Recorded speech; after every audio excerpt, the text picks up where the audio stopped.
Bonjour Nicolas Cogan, mon business coach. Je suis ravi de vous accueillir dans cette nouvelle vidéo où on va parler de philanthropie entrepreneuriale. Et pour cela, en fait, j'ai le plaisir d'accueillir, de recevoir Isabelle Susini. Bonjour Isabelle. Bonjour. Comment vas-tu? Nicolas, très bien. Et toi? Écoute, super. Je voulais t'interpeller sur tes fonctions en tant que directrice de 1% pour la planète France. Parce que j'ai rejoint ton réseau cette année. Oui. Et voilà, je crois que ça risque forcément d'inspirer les entrepreneurs qui suivent la chaîne. Est-ce que tu peux nous expliquer en quoi ça consiste? Alors, donc moi, je suis la directrice du 1% pour la planète, ou du 1% for the Planet France, je précise, pas du monde. J'ai rejoint en fait l'équipe du 1% il y a 4 ans.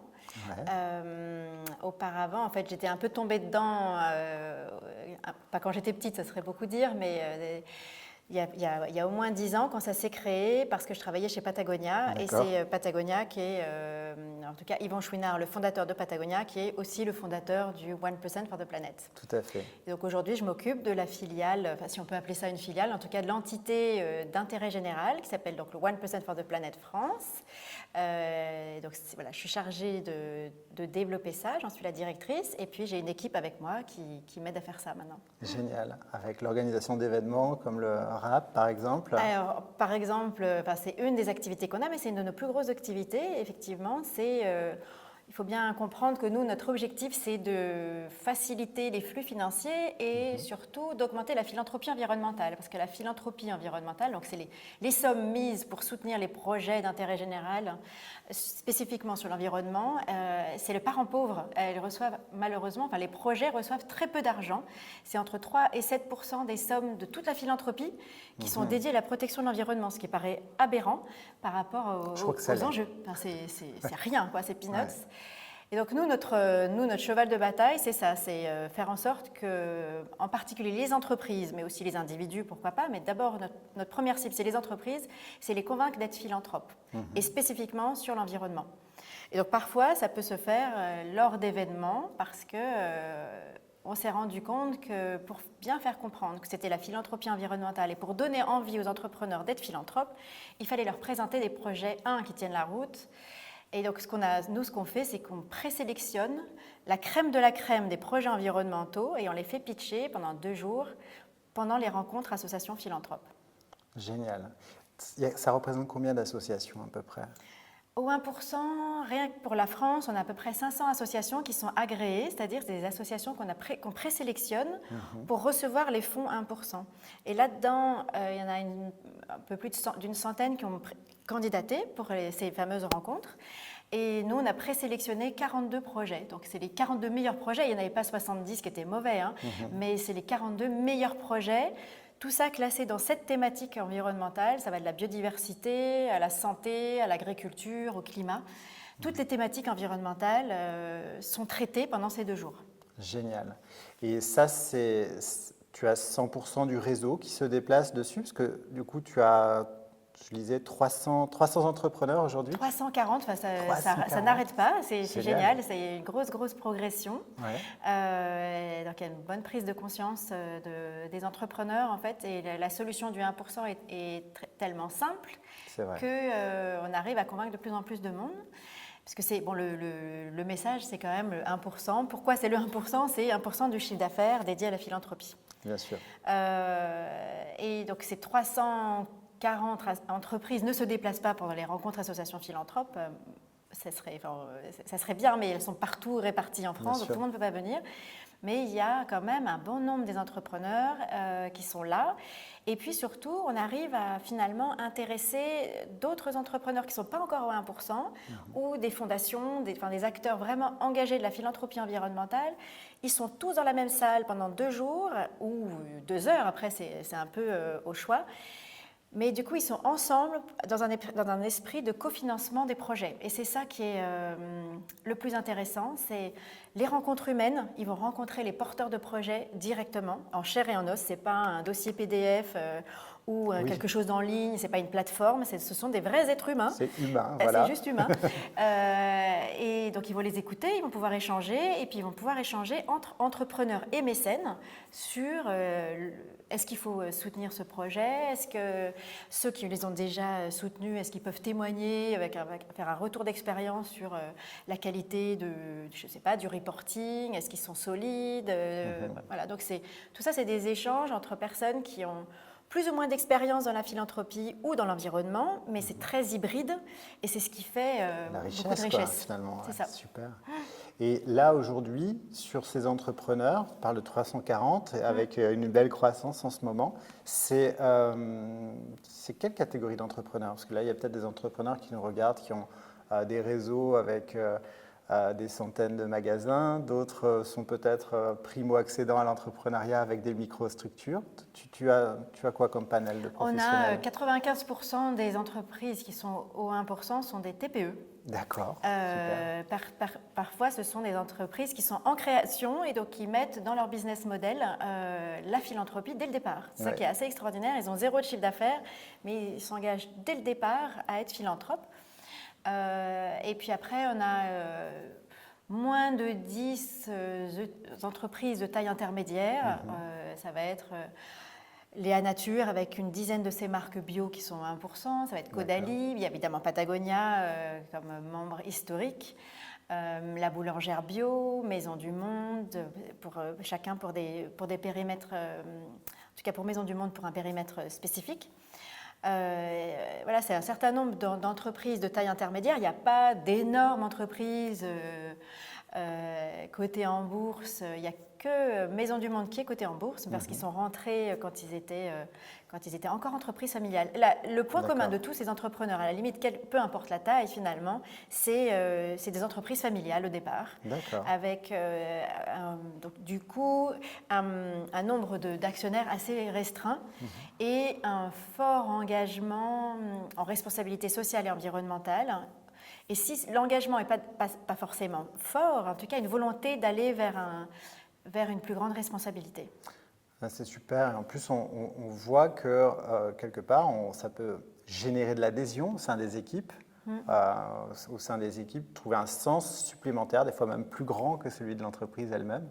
Est-ce que toi, tu as ce retour ou cette appréciation aussi avec… Bien sûr, c'est la philanthropie environnementale comme outil pour générer de la cohésion dans les équipes, c'est juste parfait, c'est formidable.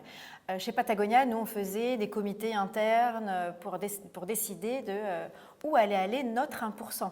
Le Nature et Découverte fait ça aussi, un de nos membres des entreprises de taille intermédiaire. Ils font des comités biodiversité. J'ai assisté à certains où ils demandent aux employés de choisir à qui va aller le 1% de l'entreprise. Il n'y a rien de mieux pour… engager en fait les collaborateurs, ils sortent tous avec un sourire jusqu'aux oreilles parce que qu'ils soient comptables, vendeurs, informaticiens, au marketing, peu importe, ils se rendent compte du coup de leur travail quotidien, il sert à ça, il sert à financer tel et tel projet et leur voix compte.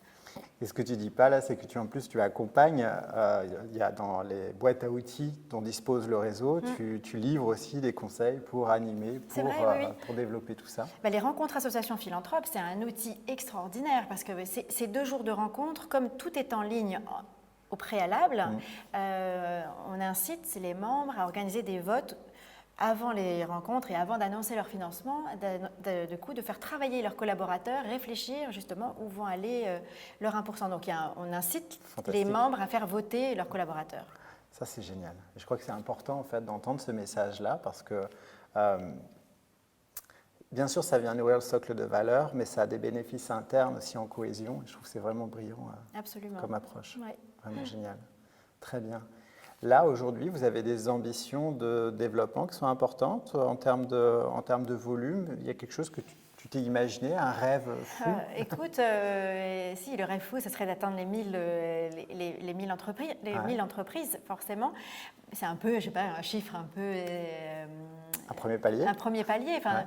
c'est un gros palier quand même. Aujourd'hui, donc on est 340. On a quand même jusqu'à ces dernières années doublé. On double chaque année. On était 100, puis on est passé 200 dans la même année. Et là, maintenant, on est 340 depuis assez peu, en fait. Hein. Donc, les 400 ne sont pas inaccessibles cette année, donc ce qui ferait aussi un doublement dans Juste l'année. après cette vidéo, hein, si vous vous sentez Peut-être. concerné. On va vendre le numéro 400. Non, mais je blague. Mais voilà, l'objectif, ça serait d'atteindre un chiffre conséquent de 1000. De toute façon, le champ des possibles, il est énorme. Si tu prends tout le réseau d'entreprises de taille, des petites entreprises et toutes celles qui sont familiales, il y a beaucoup en fait d'entrepreneurs qui veulent faire quelque chose, mais qui ne savent pas par où commencer. C'est ça. Et la philanthropie, c'est simple, c'est juste faire un chèque. C'est tout bête. Mais souvent, c'est à qui, comment. Et c'est vrai qu'en fait, tout le parcours, toute l'expérience en fait, que vous livrez aux entrepreneurs, elle facilite ça, elle cautionne ça, elle apporte une pédagogie à ça. Et c'est pour ça que moi, c'était important pour moi de pouvoir faire cette vidéo ensemble pour vraiment l'ouvrir aussi au plus grand nombre. Parce que c'est dans la vie d'un entrepreneur tous les jours, suivant la taille de sa structure, tu sais, on a souvent la tête dans le guidon. Oui. Et puis, on aimerait nourrir des valeurs, on aimerait pouvoir impacter, et puis une année passe, 2 ans passent et on ne passe pas à l'action. Oui, non, mais c'est compliqué. Et toi, tu arrives avec ce collectif, aujourd'hui sur la France, à faciliter la démarche.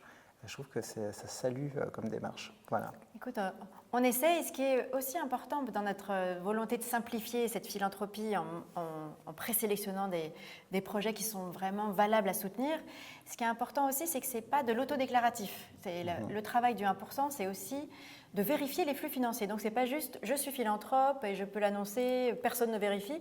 Nous, on vérifie. Donc, on demande à tous les membres de nous fournir leur liasse fiscale, en tout cas les preuves de chiffre d'affaires hors taxes qui sont concernées par la philanthropie, les preuves de dons. On vérifie tout ça et c'est parce que c'est vérifié que le fait d'afficher le logo 1% a une vraie valeur. Comme un label, en fait, c'est une certification. Exactement, voilà, ça ne peut pas être appelé véritablement un label, mais finalement, tout le travail derrière de vérification sert à ça. Ça sert à donner de la légitimité à cet affichage qui est le 1% pour la planète. Et donc, toi, tu as une équipe. Vous êtes basé où, l'équipe? Alors, l'équipe est dans les Alpes, volontairement, hein, c'est pas un hasard. On est voilà, toutes fans de montagne, de nature. C'est notre vie, en fait. Oui. On a, comme toi, tu es en Bretagne. Ouais, c'est ça. C'est un peu les mêmes éléments, sauf que nous, c'est pas la mer, c'est le lac et la montagne. Génial. Bon, au cœur du sujet. C'est ça. En tout cas, un des sujets. On est déjà à +2 chez nous, oui. Plus de degrés. Eh bien, en fait, les Alpes sont, comme les milieux arctiques, voient déjà par rapport à la période pré-industrielle, on n'est pas à +1, on est à +2. Le changement climatique, il est plus important dans ces milieux-là. D'accord. Donc, c'est vrai que vous êtes confrontés, donc sensibilisés directement dès qu'on est sur un milieu naturel comme celui-ci. C'est ça. Comme ces dernières années sur le littoral atlantique. Exactement, pareil pour vous, quand tu vois tous les déchets plastiques sur les plages.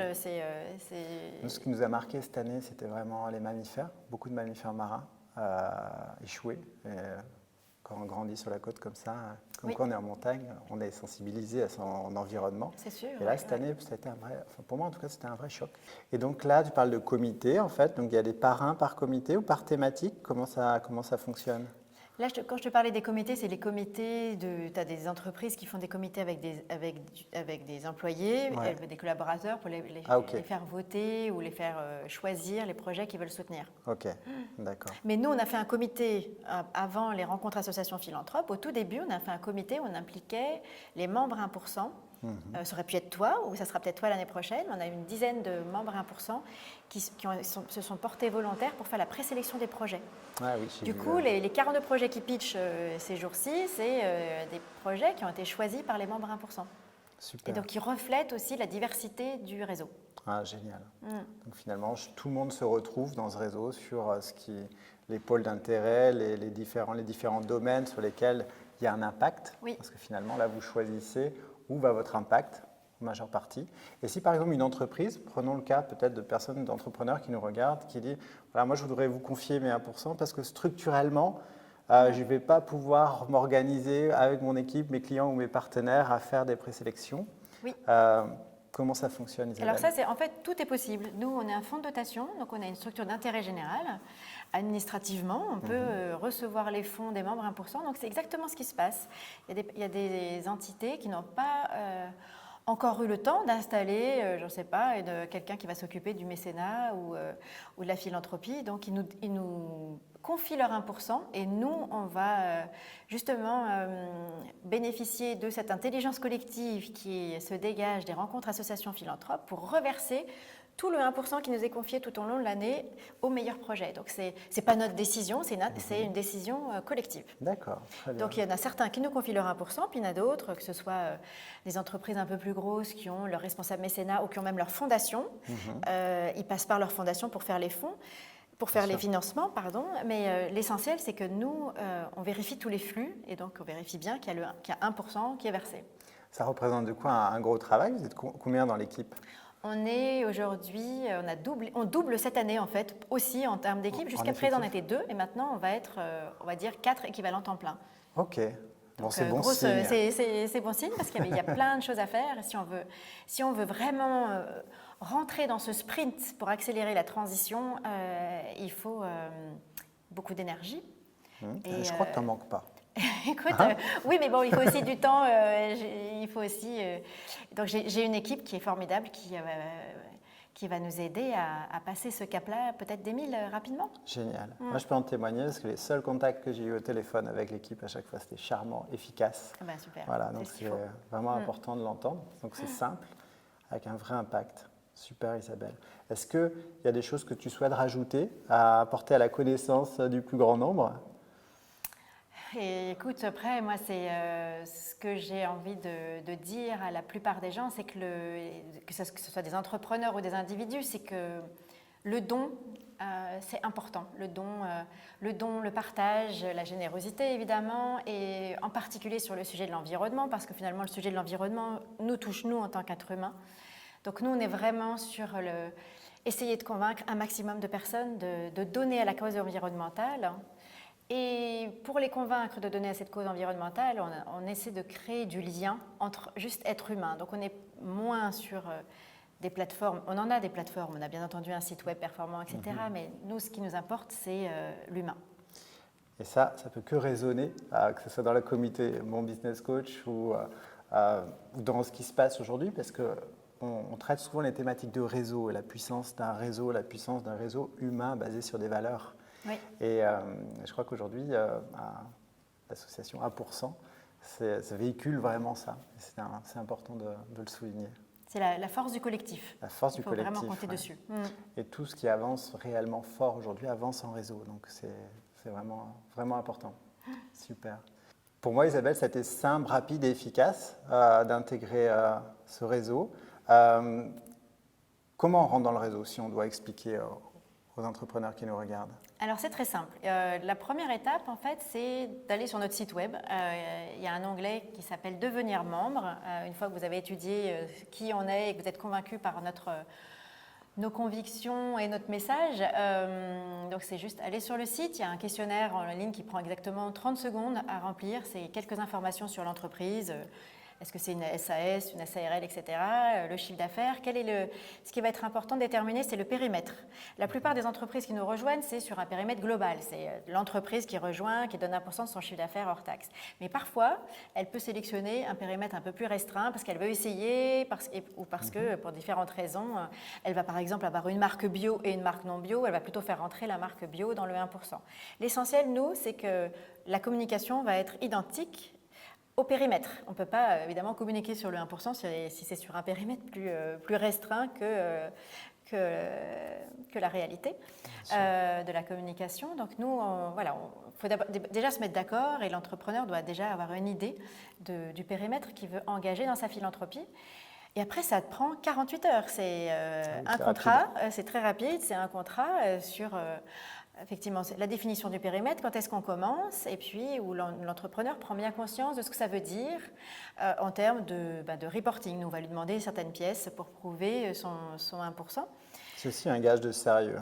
Donc voilà, c'est rapide, mais bon, évidemment, Ouais. il y a un contrat, il y a un enregistrement. On essaye autant que possible d'avoir un contact, au moins téléphonique, si ce n'est physique, puisque bon, nous, on peut pas être partout tout le temps, mais donc au moins téléphonique pour bien comprendre les attentes de chacun et définir ensemble ce que représente le 1%. Et puis après, c'est parti. L'entrepreneur peut, dès qu'il rejoint le 1%, il peut utiliser la dynamique du réseau, il peut utiliser le logo 1% et on espère aussi faire croître son chiffre d'affaires grâce à la philanthropie qu'il a promis d'engager. Il y a une préférence client qui peut s'orienter là-dessus. C'est vrai que le logo, alors je te disais label tout à l'heure, en tout cas, l'identité est de plus en plus reconnue. Donc, ok, donc tout simple. C'est très simple. Je mettrai l'ensemble des liens au-dessous de la vidéo. Merci. C'est moi qui te remercie, Isabelle, et puis pour tout le travail que tu engages autour de tout ça. Vraiment, merci beaucoup. Merci, Nicolas. À bientôt. À bientôt. Au revoir. J'espère que cette vidéo vous a plu, vous avez trouvé de la valeur et certainement beaucoup d'inspiration. Moi, d'ici là, je vous dis à bientôt. Au revoir.